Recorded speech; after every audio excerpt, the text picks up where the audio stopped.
Welcome to the Keeping It Teal podcast. We are the CCU sports podcast that truly keeps it teal 24/7. I'm your host for today, AJ Moran. I'm joined today by my co-host, Mr. Jay Largent. All right. To start off today's episode, we will clear the air on some things here.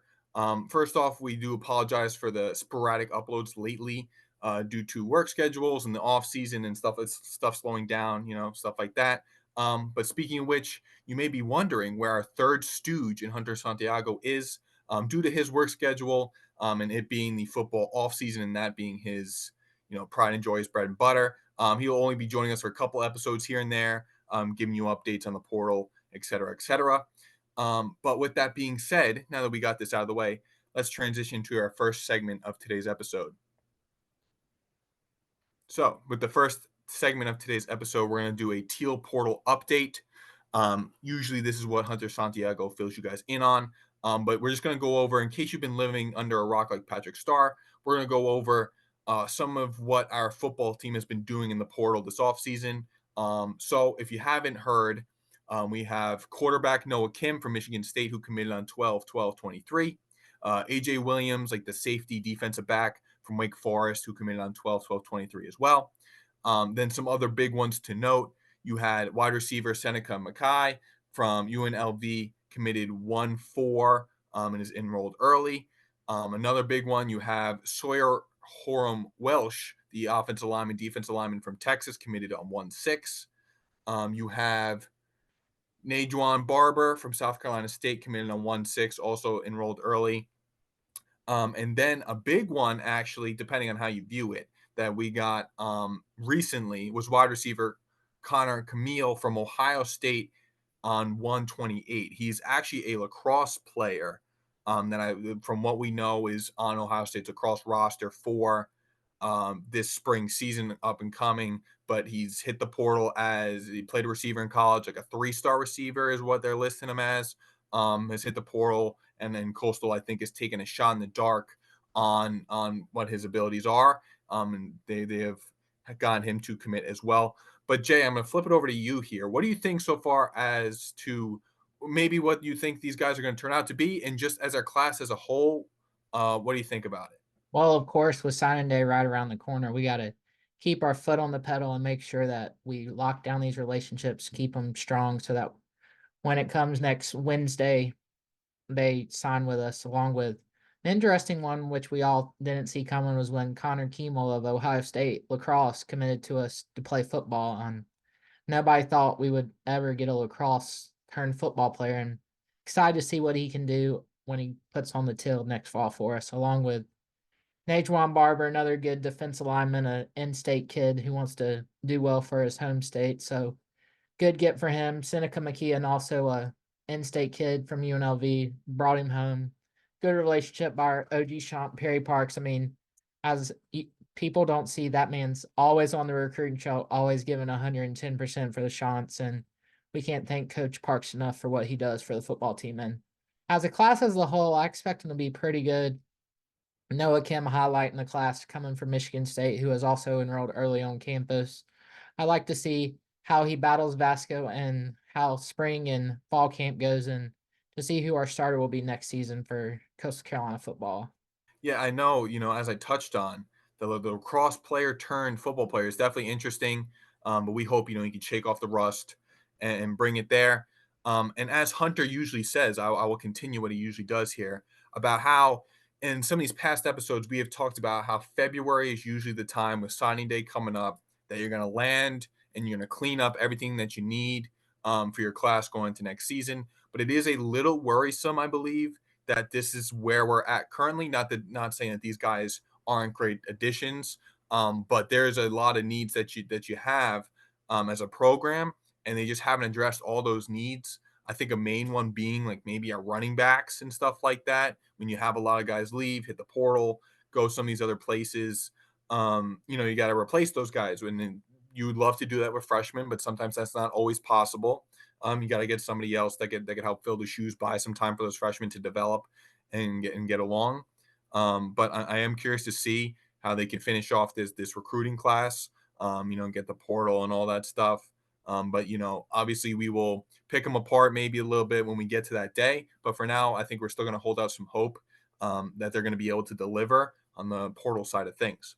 All right, now with the portal stuff being addressed in football again, kind of in its off season, we're going to transition over to our next segment as we usually do, which is going to be the keeping up with the Chants segment.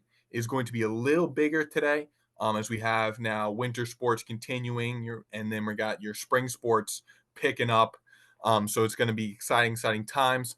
I'm sure you see my background here with Sydney Sweeney on that side, looking up at number 19, Coastal Baseball rankings. We will talk about that a little bit later here. But we're going to go into some of the other sports here, keeping up with the Chants. So to start off, men's basketball. Have been on a heater since we've last talked. I know it's not a heater like undefeated heater, but a heater in the men's basketball side of things. They are 6-15 overall as of today. They are 3-7 in the Sun Belt Conference. And as of yesterday, so we were filming this on the second, Friday, February 2nd. They lost to JMU by 38 yesterday. That is a trip to the woodshed, but that's all right. They play at Marshall tomorrow, which is the third. And then since our last episode, they are 3-6. So not that great, but I mean, they have won some games, so I guess you can't be that upset. They're going towards expectations. In the last episode, actually, I said that I believe this team is going to wind up with like 10 wins, and they're pretty much on pace for that. So I'm interested to see if they can actually live up to that. As well as great as that might not be, them winding up with 10. I think that's probably where we're going to sit at. And then the women's team now has actually been very underwhelming. 8-15 overall. They are 2-8 in the Sun Belt Conference with beating Georgia Southern yesterday. And then they play App State tomorrow on the third. But since our last episode, they are 1-7. And they went on a 7-game losing streak and then just broke that. So they've had a really rough stretch. I know that we said the women were supposed to be better than the men, but at this point, right, they are about evenly terrible. And again, we rip into them, we give them a hard time, but I think at the end of the day, we just want them both. We want them to succeed. We want our basketball programs to be great, and I think that they've just been struggling a lot, and hopefully they can turn those things around and pick it up as we go along. Now, to transition into some of our spring sports stuff, to go into softball, their game one actually is versus Syracuse in a week, in like 1 week, which is on 2/9. So that is exactly a week from today that we're filming this. The team should be decent from what I know. It seems like a lot of teams buying in. There were a lot of people that had opportunities to leave. A lot of the girls could have left, went other places, right, hung it up, but a lot of them have decided to come back, similar to the baseball team, and buy into this year. And I think that regardless of what you do, you're not going to be able to beat the Louisianas of the softball world. If you don't know, Louisiana is nasty. They are discussing at softball. They play with the best of them. And so it's not one of those things where you're gonna be like, oh, they're gonna win the conference. But I think they'll hang around. They'll be like top 5 in the conference at least. I think that is a thing that is very reasonable for them. The softball team, I have high hopes for this team, although I don't want to jinx them because I said that with the women's team and the basketball team, and they have not been so great. But looking at softball, if you're interested, go check that out. Go check out the lady Chants over there. Then on the other side of the sports complex, on the other side of one little walkway, if you've been there, we got the baseball team. Again, we will touch on them very shortly. Don't you worry. But game one for them versus George Mason is in 13 days from today. Again, that countdown is constantly ticking. The final ride with Gilly again. And then another thing to note too, when we talk about their schedules, they don't play their first away game for a while. So if you are down there in Conway, you have plenty of time to go watch these guys in action. Again, we will talk about their schedule a little bit later on, not to get too touchy on that. But enough of me talking. You're probably sick of it. So Jay, I'm going to transition over to you now to talk about some of the other sports that the Beach Chickens have going on. As of our last posting, the beach volleyball team's head coach, Steve Loswick, was tabbed to take over the indoor team on a permanent basis, so we were left without a head coach. And just yesterday, February 1st, the beach volleyball team announced assistant coach Colin Wilson from the past 2 seasons will be coming back and taking over the Sandy Chants. And we're looking very excited to see what Colin builds on the foundation that Coach Loswick laid for the beach volleyball team. We expect another very good season from the Lady Chants, along with Colin in his first year back leading the program in charge. And the volleyball team, of course, Coach Loswick, our indoor coach / coach of the year, won the regular season, won the conference tourney, got us into the big dance. He was named the head permanent indoor coach and we're looking very excited to see the dynasty he continues for our indoor team. And then our lacrosse team, they will hit the Till Turf inside Brooks Stadium for the first game of the year, February 9th at home against Vermont, and following that up with another road game on February 11th, a home game against the in-state rival, the Wofford Terriers. All right. Thank you, Jay. So now we have officially kept up with the Chants for today's date. Now we're going to dive further look into coastal baseball, as I hinted at. This is going to be the main meat portion of today's episode. We're going to talk about the Coastal Carolina baseball schedule for this year, now being about 2 weeks away. Right, we're gonna dive into it. We're gonna give our thoughts on some of these matchups, and this is a schedule that is going to be very, very difficult, I believe. There's a lot of good teams on the schedule, but I do believe in our Chants here, and what they can accomplish. So we're going to start off here. That you could probably see it behind me, the Coastal Carolina baseball schedule. We're going to go into some of these matchups, and if you aren't familiar with these teams or what they are on the baseball side of things, we're going to tell you a little bit about them, our thoughts on these matchups, what we think can happen in some of these matchups. Obviously, we're going to win out, but we're going to go over it anyway and give our thoughts on it. So we're going to start off with game one, February 16th here, again against George Mason at home. Like we said, I'll touch on later. We do not go away for a while. So again, if you were there, catch at least one of these games in person. Great time. And now these games here that we're gonna go over first are like round robin type of games. So even if it's not a coastal game, you could go watch some of these other teams play each other as well. So that's another thing to note if you were down there. All right, so game one, February 16th against George Mason. George Mason last year was a regional team. They made the NCAA tournament. They went to the Winston Salem regional, which is Wake Forest, the one that Wake Forest hosted. And as most people know, Wake Forest kind of wreaked havoc on the regional, super regional, went to Omaha, lost in the semifinals. We'll touch on them later as we see them on our schedule as well. But this is a George Mason team that, again, I don't know their roster completely off the top of my head. I don't know who they've lost, who they've gained, but this is a team that, at least as of last year, was a good team, and is a team that made the tournament. So those teams are usually not super easy wins. They're not one you can especially pick off, especially when it's game one. You got to shake off some of that rust. No matter how much you practice and stuff, live baseball just hits different. So that's an interesting game for me. Game two is on February 17th, so the day after on the Saturday, against Indiana, also at home. Now, Indiana is another, again, good team. They were a regional team last year.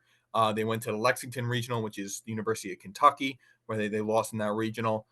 In preseason, they were ranked number 27 by perfect game. So, again, they have their top 25, and then they also have the people receiving votes afterwards. They are 27 in that list.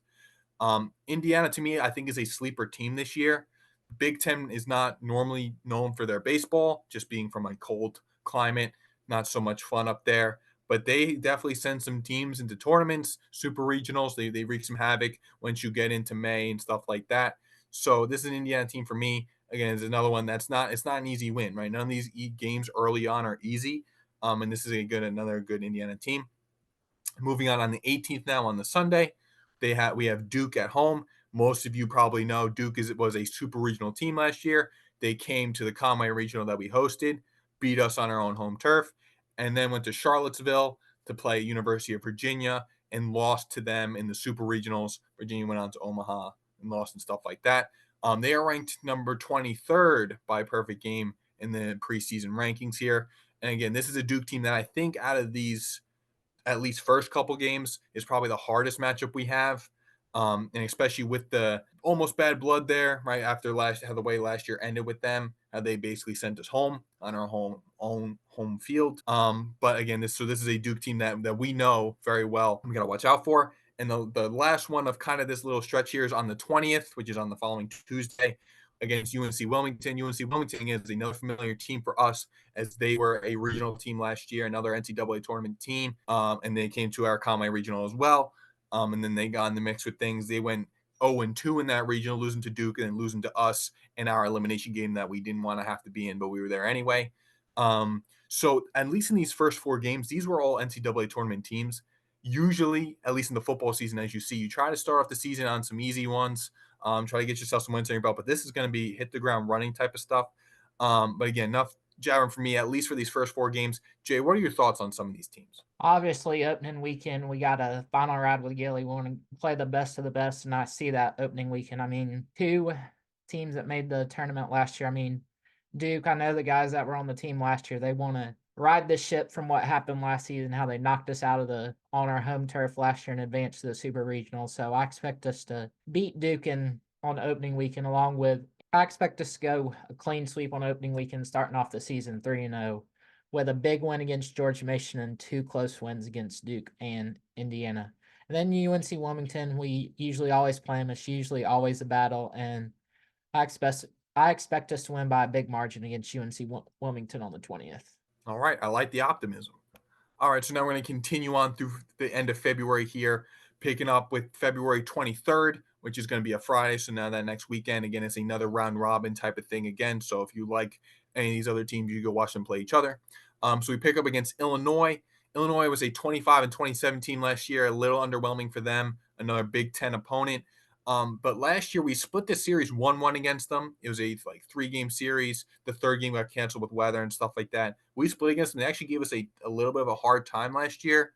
So I'm interested to see how this game turns out with us for another familiar opponent.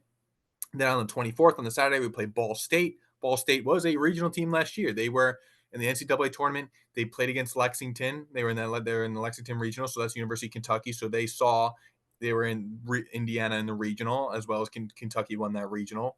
So they're another team again that, regardless of who you are, you make the tournament. You are a good and a solid team. You're no pushover. And again, without knowing their full roster breakdown, again, this is another team that you gotta come ready to play and take care of business, because if not, right, they'll find ways to beat you. And then on the 25th, on the Sunday, they play Cincinnati. Cincinnati is an interesting one now that they are a Power Five school. They went 24 and 33 last year, so very underwhelming for them. But again, anything could happen. Any of these teams could beat you. And the way to really sneak out with ways to get to the tournament, to real tests of what kind of a team you are like some of these like other games that are games that you should win. The off games, if you can still find ways to win those, even without, having the best of your rotation, best arm, whatever, when you can still find ways to win those are definitely the telltale signs of a good team. And then on the 27th, on that Tuesday, we play Campbell at home. And again, that is another regional team from last year, a team that probably should have been a host, but due to, facilities and stuff like that, NCAA didn't let them host, but they were in the conversation to host. And they were a team that we actually played fairly well last year. They made it to the regional. They played in the Columbia regional, so against the University of South Carolina, who did win that regional. And then they're ranked number 37 by perfect game in those preseason rankings, so not in the top 25, but again, a team that is definitely in the conversation of being a solid team. But again, and so now with this next four games, it is a little bit better looking than the first four, but still not easy. Jay, what are your thoughts on these next four games? These next four games are not the same as opening weekend, but they're still four games that we can get better at and ultimately get our first goals of the season out of the way. And I see Illinois. We usually play them every year or every other year, and they always give us a hard time, and they're always good competition. So I see that being could be a toss up game. Ball State, we played them during my time there, and we usually handle them pretty well. And I expect us to do the same, even though they were a regional team last year. I just don't see a MAC team coming into the Palace and giving us a fit. And then Cincinnati is a interesting one. Don't know too much about them, but I see the Palace being a tough place to come in and win, and I see us winning that game. And the toughest game I have during that stretch is Campbell. I mean, they used to be our rival in the Big South. They've just joined a new conference in the CAA. They made a regional last year, and they see us as the measuring stick of how well their program is. And I expect them to give us a hard time at Brooks Stadium. And I see us pulling out a very close win on the 27th of February. Very well said, Jay. Continue on with the schedule here. Now we are rolling into March, which means we are rolling into the weekend series play, where you play 3 games on a Friday, Saturday, Sunday, or sometimes it's like Thursday, Friday, Saturday, depending on the weekend. So to start with that first series, the March 1st through the 3rd, we are home against Liberty. Again, we are not away till March 19th. So, ladies and gentlemen, pack the Palace for the first, 2 months basically of the baseball season. So March 1st through 3rd, we were playing Liberty at home. a not so fond friend of ours in the football world. But in the baseball world, we really haven't seen him all that much. You don't know too much about them. They were 27-31 last year, so almost 500, just under 500. Again, not too much known on their baseball side of things.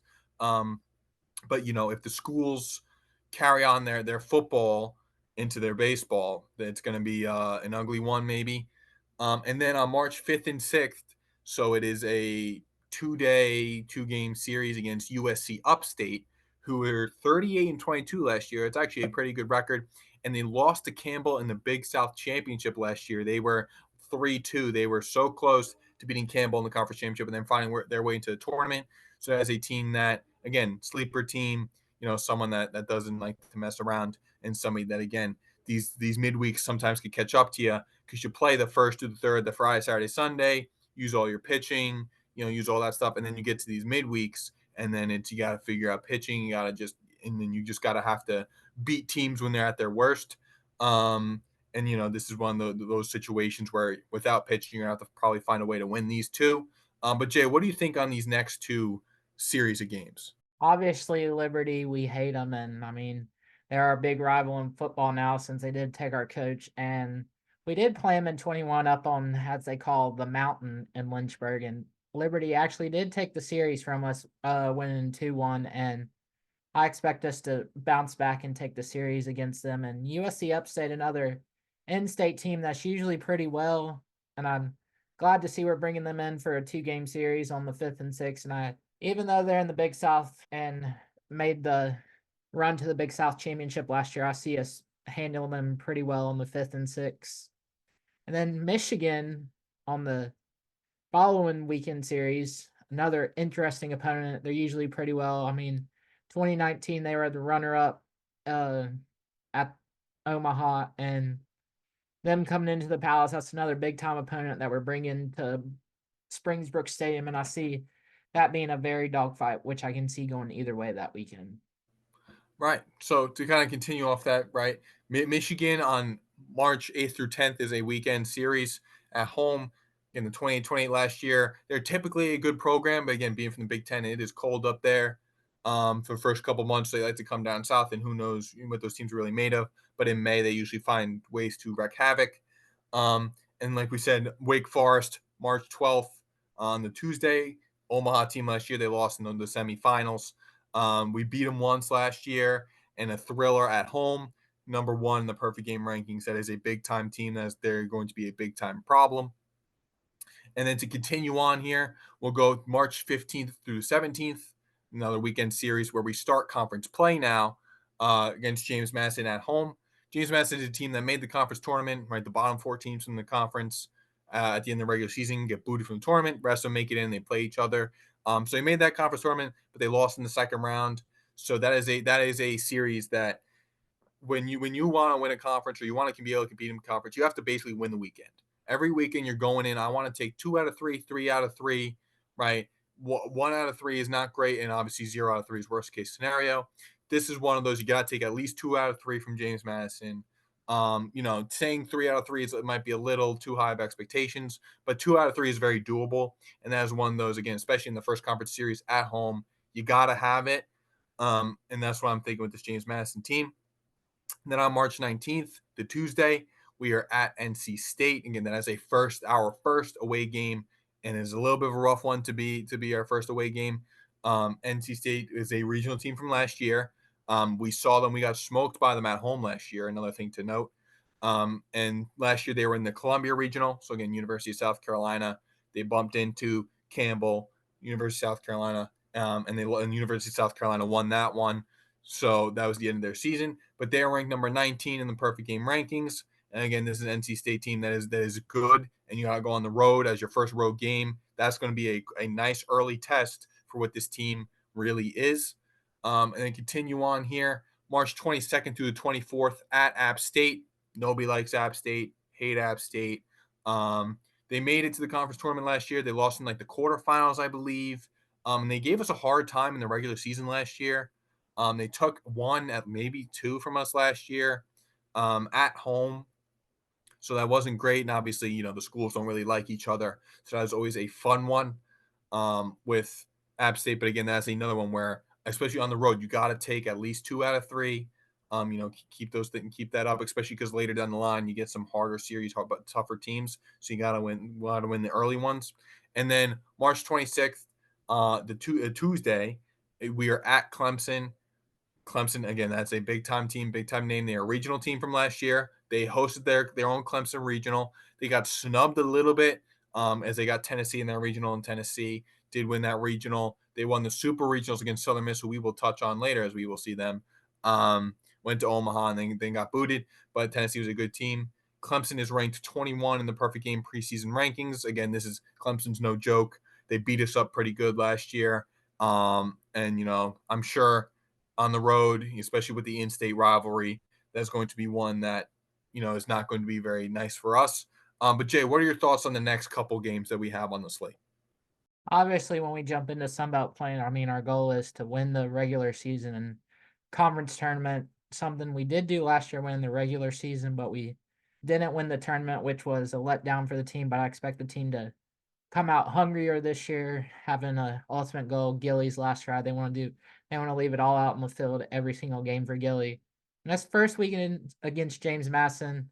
They were a tough opponent for us last year, but I expect us to take two of three out of them. I mean, 3 of 3 will be great, but I expect 2 of 3 out of them. Our next game, NC State, obviously our first road game of the season. Very tough place to play. I mean, we usually play the best teams and we always give them a dogfight, and it'll be very tough to come out with a win at their place. App State, they're not very good in baseball. They're usually not very good, and we have to sweep them. I think we have to go 3 of 3 in Boone. I mean, nothing else. That'll be a letdown if we don't come back with a 3-0 weekend sweep against them. And then Clemson, in-state opponent. What else can you say? They like to play us on like the other team in the upstate of South Carolina, and it's usually a battle when we play them at Doug Kingsmore Stadium, and I don't expect anything less this next time we visit their stadium. All right, so we'll keep on chugging forward here. With the end of March, we were at March 28th through 30th. We were at University of Louisiana Monroe (ULM). They were terrible last year, as per every year. To be quite honest with you, they didn't make the conference tournament, so they were one of the 4 worst teams in the conference. This is a must sweep situation. I know your way, and I know that in 2022 they actually gave us a tougher time than they should have, like unbelievably. But this is again a must sweep situation, right? Again, you have to win all games at all costs, and this is one that they should be able to do so. And then moving on April 2nd, which is your midweek on a Tuesday, you have at UNC Wilmington. We talked about them earlier as they come to us earlier, like super early in the season, like the first weekend or so. And then we go to them a little bit later on. Now, this being a quote unquote series, you got to take at least one, if not 2 from them, right? You look at, one early when they at least win the one at home, if not both. Obviously, you want to win everything, but that's one of those you got to take at least 1 or 2 because even if right, even though it's not a conference series, those are big time wins that give you confidence. They keep you pushing through the season, especially once you get to that late March, early April, where you could almost see the end of the season on the horizon, but you still got a lot of games to go. And getting into the tournament and stuff. If you don't get the conference title, you need that out large bid. Some of these games will look better on a resume. So these are things to look at. Then on April 5th through the 7th, we are home again, finally, because UC, we were home for a while. Then we just went on a crazy away streak from NC State, App State, Clemson, ULM, UNCW. We are away for a while. And then we finally come back home from April 5th through 7th with Old Dominion at home. Again, that's a team that made the conference tournament. They got bumped early, like first round or something. Again, that's another one that you got to take at least 2 or 3 from, if not all 3, right? These are not top end of the conference teams. So these series, you got to take them, you got to win them. Again, because then when you play these top end of the conference teams, they're going to be harder gruel matches, right? Once you get in the arena with those guys, those are the ones you got to take care of. And then we will go to the next mid-series game, April 9th, which is a Tuesday. We are at Wake Forest. Again, we talked about them earlier. That is a big-time opponent. And then we go one at home and then one away. But, Jay, let's go on to these next stretch, a couple games here. What are your thoughts?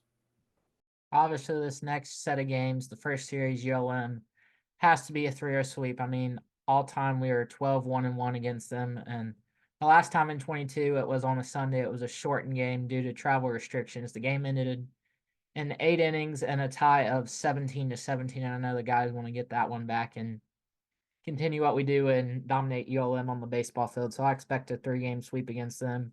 UNC Wilmington, again, in out of state foe, but really our rival on the baseball field. I mean, they usually play us very tough, no matter the place, at our place or their place, and I expect that to be another close game. ODU gave us a pretty tough time last season, but I expect us to take 2 out of 3 against ODU and continue strong. And Wake Forest, last time I went to Winston-Salem, North Carolina, it did not turn out pretty for us, and hope I hope we come out strong and right the ship from the last time we've been there. All right. And we'll keep pushing forward through the mid of April here, April 12th through the 14th.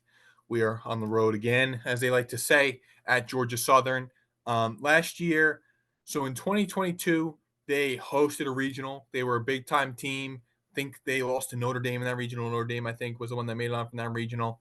But they were a big time name. Then last year, they made the conference tournament. They got bumped early. It was a big letdown for them, and they're looking to come back with some enthusiasm this year. So that's going to be again another one of those series you got to take 2 or 3 as per every series. But when there's like one, especially one of those mid-pack teams, that's a big one to have. Then on April 16th, on the Tuesday, we are at UNC, University of North Carolina. Last year, they made a regional. It was a Terre Haute regional. And you might be saying, where is that? That is the University of Indiana State. If you didn't watch their run, hear about their magical run last year, you could look it up. But Indiana State was one of those that the Sycamores, the Fighting Larry Birds, as I like to call them, made the NCAA tournament, hosted a regional like crazy, and UNCW was there. And then they are ranked by perfect game at 14 in the preseason rankings. So this is a UNC team that usually always does give us a run for our money, a tough time. They are one where we usually always split, 1-1, something like that. We usually play them a couple times. Last year we got the better of them because for those of you that don't know, they got into a fight the game before they played us. A lot of the guys were suspended and they couldn't play in the game. So we basically smoked them because they were playing their bench, which was nice for us, gives us a confidence boost, right? Pushes things along. But obviously they will not let that happen twice. So that's a one to look out for. Then we get really, really interesting in these next stretch of games. This is where it gets really, really difficult. I think these late season games when you need to have them, and we play tougher opponents. April 19th through the 21st, we play at home against Louisiana. Louisiana was a problem for us last year. They beat us in the conference tournament. We took 2 or 3, I believe, on the road, but they were not easy wins at all. And then this was a team that waited to the the conference tournament, the final game, but lost to Southern Miss in that game after beating us. And they made a regional because of that last year. They made the Coral Gables regional, which is University of Miami. However, the University of Texas won that regional. But this is a Louisiana team. Then again, this is going to be don't know exactly everybody that's left, everybody that's coming in, but this is a team that will be the top end of the Sun Belt. They will be within probably the top 5, I would say, of the Sun Belt. I think that's fair to say. So again, another one of those teams that, especially at home, got to take advantage of having the Palace for that one. Then another interesting couple games for me is April 23rd and 24th. We are at Creighton. We played Creighton last year. We beat them in 2-1 in the series at home. They finished 25-24 last year. But for those of you who do not know, Creighton plays in Omaha, where they play the College World Series. So I think it is fitting that we are playing there in April, and we will wind up there again in late June. I think it is quite fitting. But that is again nice little piece of information to know if you don't know that. But again, this is a team that 500 team last year took the series from them. We play them in 2 games. You got to at least take one, if not take both from them on the road. Again, very doable. This is a stadium that people love to go play at because again, it is the home of college baseball, and it'll be nice for us to get some reps in there as we are looking. As Sweeney's looking at what our hopes could be this season. And then April 26th through 28th to round off April here before I go back to Jay. We are at home against Troy. Again, this is another good Troy team. They were the 3rd seed in the conference tournament last year. They got beaten like the semifinals as well. They made it to regionals. They were in the Tuscaloosa regional, so that's Alabama. Alabama was the one who did move on from that regional. However, they played them close. They were like 1 error away from beating Alabama and moving on. I remember watching that game. It was terrible. The shortstop made a throwing error or something, basically threw the whole game away. Unfortunate for them. But again, this is a team that now is going to use that as fuel, and they're going to be back. And this is again another team that will be probably top 5 in the conference. So again, having that at home is super important because you got to take 2 or 3 from them. So that's big. But Jay, what are your thoughts on this next tougher stretch of games coming up? Obviously, in April, we're getting into the thick of the Sun Belt playing, and like it is in football, it's no easy weekend in baseball. I mean, you could say we're one of the best baseball conferences in America. I mean, the first April 12th through the 14th, we're in Statesboro, and they usually give us a very tough time in Statesboro. I mean, when the last time we won a conference tournament, we did beat them in the championship game at our place, and that was the last time the Sun Belts hosted the conference tourney at a campus site. And looking forward to another great battle with them, and I expect us to go 2 of 3 against them. They usually somehow find a way to sneak one win in against us in Statesboro. April 16th, when we head up to Chapel Hill, Tar Heel Country, another tough opponent. I mean, they're always in a regional, super regional, been to Omaha a lot of times, and we got to come out ready, swinging, fighting, and if not, they're going to run us out of Boshemer Stadium. I mean, the highlight Sunbelt series I have going in before we get into May will be when the Cajuns come to town the 19th through the 21st. I mean, like football, they don't like us, we don't like them, and they own the series against us. I mean, we played them 6 times last season, 3 times in Montgomery at the conference tournament, and 3 times at their place, and we went 3-3 against them last year. And I know these guys are hungry to ride the ship and get us back into the win column against them and have a winning record against them. And to close out Omaha, like you said, we're going to fitting for Gilly's last ride to have 2 games in Omaha at Charles Schwab Field in April to get our practice in before we actually come back and end up there late June hosting another national championship trophy. So I see us going to sweeping Creighton on April 23rd and 24th, and then Troy to round out April. I mean, they were a tournament team last year that they usually give us a tough time, not as tough as other teams, but they usually give us a tough time. So I expect us to sweep them to close out April. All right, well said. Now, almost done, folks. I know there's been a lot of rambling on our end, but this is very important to know on your Chants Victory Tour. So now, starting in May 3rd through the 5th, I think this is probably the hardest series we will have in conference play. We are at Southern Miss, so we are in Hattiesburg. Southern Miss is a really, really good team. They are a all caps, as I have it in my notes, problem. They have a new coach, but I think all regardless of that, they are again a problem team. We handled them very well last year in regular season play. We didn't get to see them in the conference tournament because Louisiana, but we handle them well. But this is a really, really good team. And people in Hattiesburg do not like us because they see us as their conference competition, the number one conference competition for them. So they do not like us very well. So they are not going to be fans of that. They're ranked only 33 by perfect game in the preseason rankings, but again, to be in that conversation is important. They lost some key pieces to draft and stuff like that, but obviously, when you are a program like Southern Miss, they will replace those. And something to note about Southern Miss, they were a super regional team last year. So for those of you who don't know, there's regionals and super regionals. And then Omaha, it's like your kind of steps of March Madness, but a little bit different. So they were in the Auburn Regional last year, which they wound up coming away with and winning that Auburn Regional. Then they hosted the Super Regional, which they lost to Tennessee, who then Tennessee again went to Omaha, got beat early, and stuff like that. But again, so this is a team that has now made back-to-back Super Regionals and has come up just shy of Omaha. And they are going to be ready to play. They are not going to be happy campers. So this is again probably the biggest conference series, especially on the road. It would be so huge if you could take 2 of 3 from them on the road. At minimum one, but 2 or 3 would be, ideal and be super, super crucial, especially because now we're in May and then rounding off that season, right? And you could finish off with some momentum down the stretch. Then on May 7th on the Tuesday, we have UNC Greensboro, 25-34 last year. Again, one of those teams that you don't know a whole bunch about, but we're at home. Hopefully, that's a midweek that you can just